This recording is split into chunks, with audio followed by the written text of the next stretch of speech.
Replica inspection aims in preventing unexpected breakage of steel parts of machines and equipment. The method is used to examine high-temperature steel parts at the microstructure level and monitor the development of creep damages. Replica inspection is the only non-destructive method for detecting creep damages under factory conditions.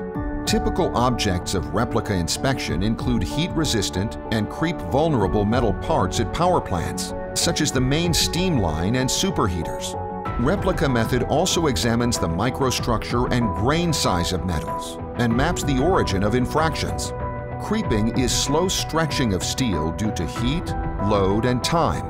This occurs in the microstructure of steel, where cavities that grow in size and density are formed in the metal grain boundaries. The cavities begin to gradually divert and form microinfractions. As the infractions grow, they coincide as visible infractions and can lead to steel fractures.